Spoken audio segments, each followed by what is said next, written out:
रसूलुल्लाह सल्लल्लाहु अलैहि वसल्लम ने फरमाया कि हिंदुस्तान से मुझे खुशबू आ रही है और ग़ज़वा हिंद हिंदुस्तान से शुरू होगा। तो जहाँ तक मैं समझा हूँ, इसका मतलब जो स्वामी विवेकानंद ने कहा था 1893 में कि इस्लामिक आइडियोलॉजी और वेदांता का ब्रेन जिस दिन एक हो जाएगा तो उस दिन तमाम दुनिया में शांति और अध्यात्म का एक नया अध्याय खुल जाएगा।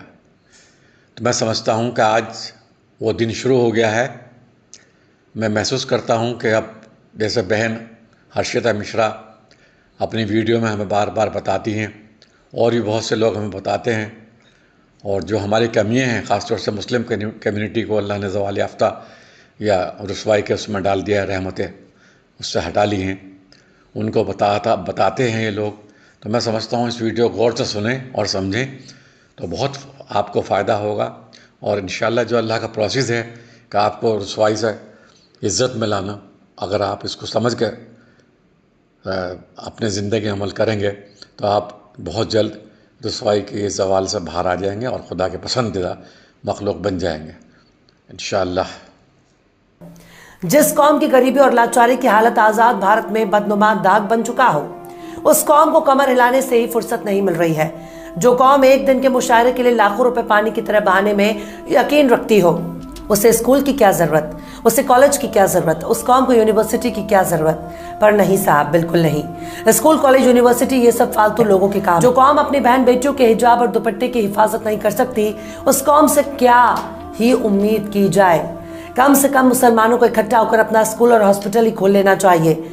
एक तो ऐसे ही अपने बच्चों को स्कूल भेजने से ये लोग 13-22 करते हैं। हिजाब के विरोध होने के बाद इन्होंने लड़कियों को स्कूल भेजना ही बंद कर दिया। अगर इतने जज्बात भड़क रहे हैं तो चंदा इकट्ठा करके स्कूल बना लीजिए, अपने बच्चों को टीचर और प्रोफेसर बनाइए।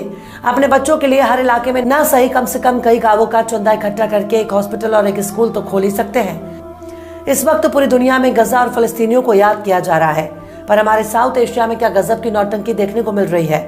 खासकर हिंदुस्तान, पाकिस्तान और बांग्लादेश का मुसलमान ऐसे रास्ते पर चल पड़ा है जिसका कोई मंजिल ही नहीं है। मुसलमानों को आगे बढ़ाने के लिए आखिरी पैगंबर ने इकरा यानी तालीम पर जोर दिया।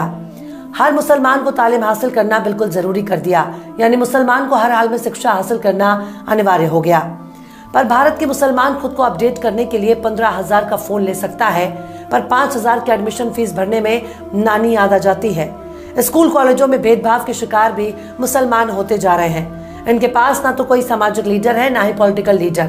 अगर कोई सियासी लीडर इनकी क़यादत के लिए तैयार भी होता है तो ये खुद ही उसे आरएसएस का एजेंट साबित करने लगते हैं। मतलब इनके पास सब कुछ है पर कायदे की खोपड़ी नहीं है।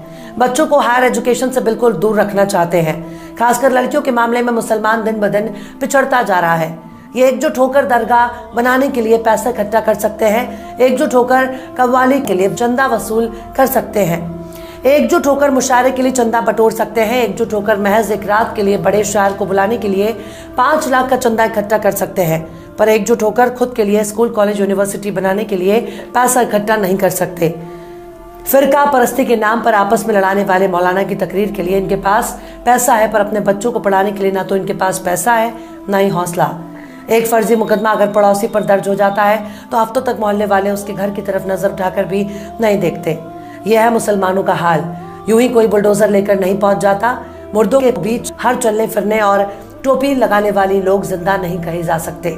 जिंदा होने के लिए जिंदा नजर आना भी जरूरी है।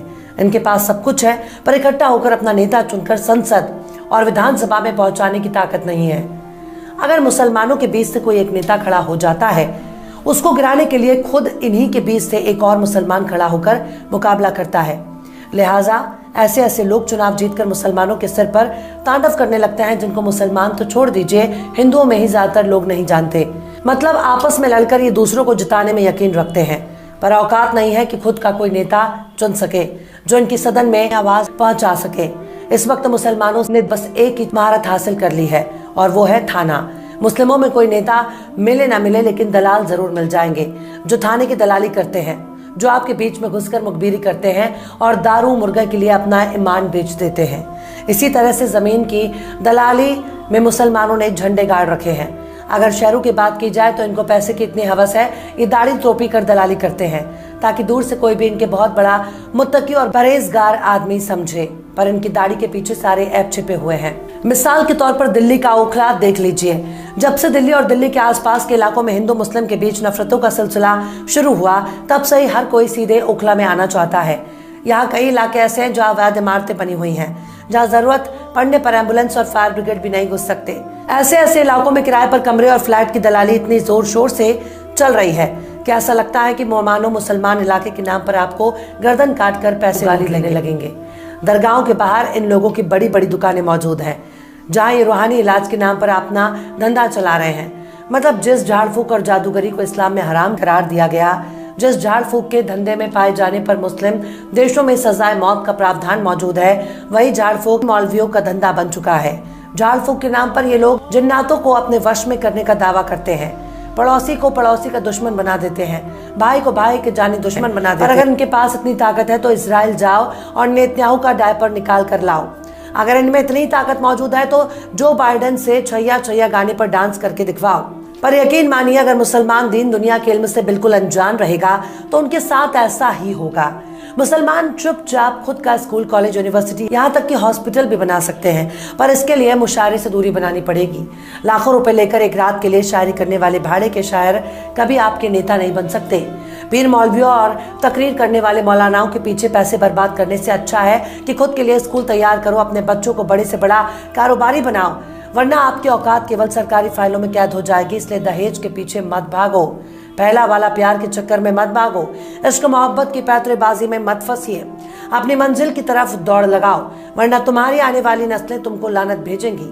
बहरहाल चलते चलते आखिर में अल्लामा इकबाल ने भी क्या खूब फरमाया है, तुम में हूरों का कोई चाहने वाला ही नहीं, तुम में हूरों का कोई चाहने वाला ही नहीं, जलवाए तूर तो मौजूद है, मूसा ही नहीं। फिलहाल इस वीडियो में बस इतना ही। ये वीडियो आपको कैसा लगा कमेंट बॉक्स में आप जरूर बताइएगा। वीडियो